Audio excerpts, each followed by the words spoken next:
Generic S objects. S object S1, new account, name Amazon. S object S2, new account, new contact, last name is equals to Pearson. S object S3, new student, Jessica. Like this. Right? Generic objects are same like structures in C. No, not at all. Not at all. Okay, it's similar to the object class in Java, not to the structures in C. Yeah, but yeah, that's the difference. But the concept is similar, right? Yeah, object class can point out to object class variable name can store any object. Over here, S object class variable can store any S object of any of the object. Of yeah, I mean there is a lot of object in here, but you have to understand what I'm trying to explain over here. Is it clear with everyone? Perfect. Now there is a twist with generic S objects, right? If I'm gonna try to store S1, okay, so you tell me. I want to set name and number of employees for account. How I'm gonna do that? S1 dot name equals to whatever the name I want to set. Like let's say S1 dot name A to Z, right? That's the name. And if I want to set number of employees,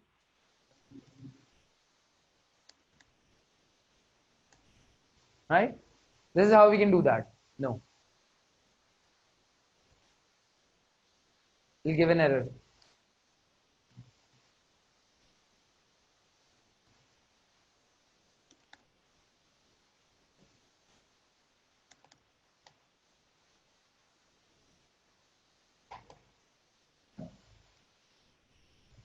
Error.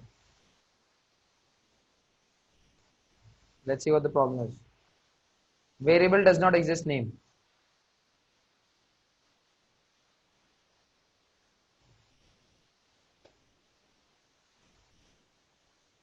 Okay, let's talk about this. So this class's variable is pointing to this class's object. In this class, there is name variable, but in S object, there is no name variable. In this class, there is number of employees, but in this class, there is no number of employees. Okay, so the thing over here is, I mean, when we are writing down S1 dot any field's name or any field's API name, then in that case, what is happening is, it is trying to search this name field in S object class, but where it should search this account, but it is not searching over there. What to do in this case?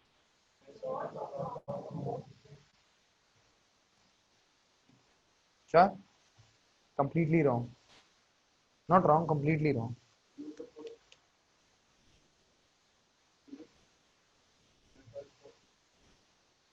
So, right. So, it will not work unless until you use a method. And let's talk about that method. Put. So, there is a put method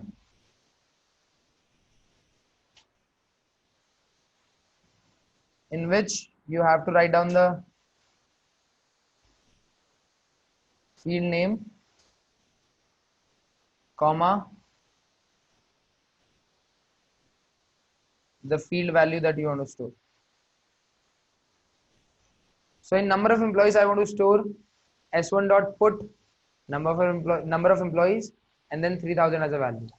I can store it with the help of S1 dot put method.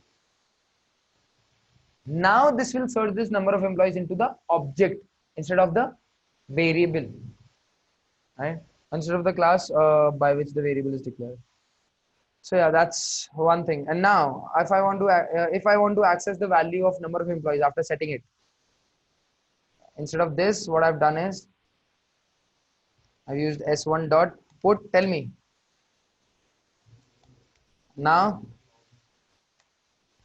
what? Now for number of employees,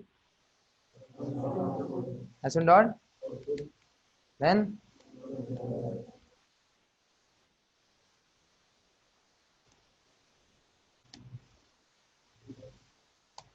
right?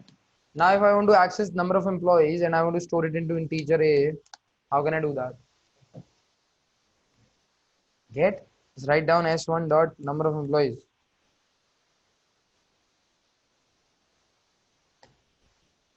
Will it work? It should not, and it will not, right? There is a method for that as well, which is get. So instead of writing down this s1 dot number of employees, we'll write down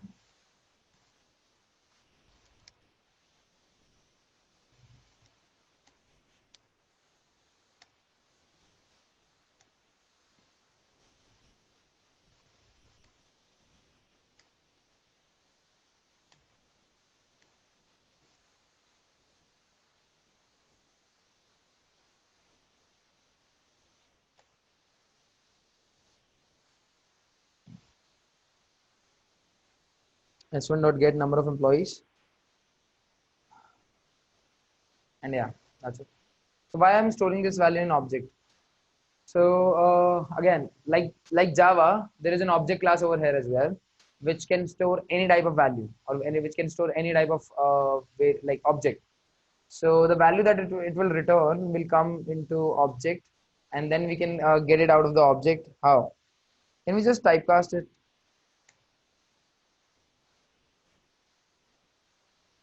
Let's say.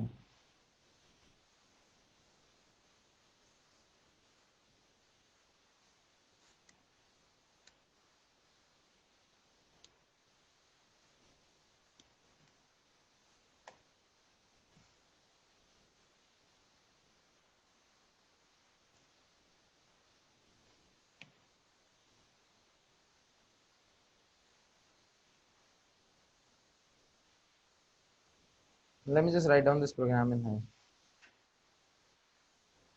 This object one is equals to new account name to z comma what.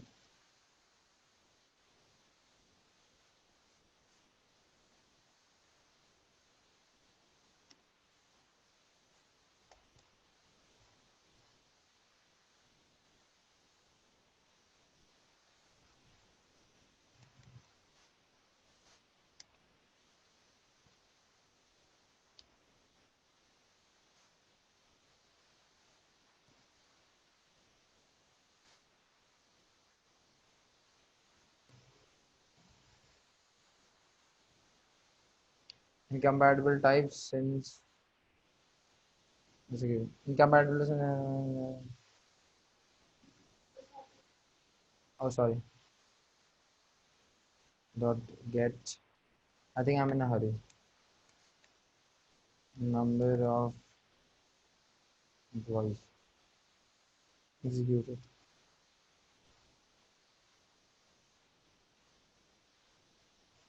So you can use the simple typecast operator instead of storing it directly into this object as well. If you use a typecast operator over here, it will convert the object value into an integer, and you can now over here use, let's say integer I1, just like this. Is it clear?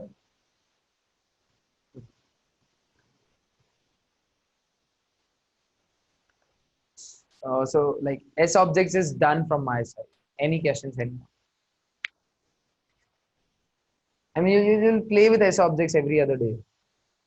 In fact, all the days. When you use DML statements, validation rules, required fields, everything else will work. Okay, let's go back to our notes and see what's next. And yeah, you can find these notes and find these examples that I'm writing down over here in the notes as well, but not in such a detailed format. Yeah, that's sufficient for revision and everything. Setting and accessing values, right? This is what exactly we have learned right now.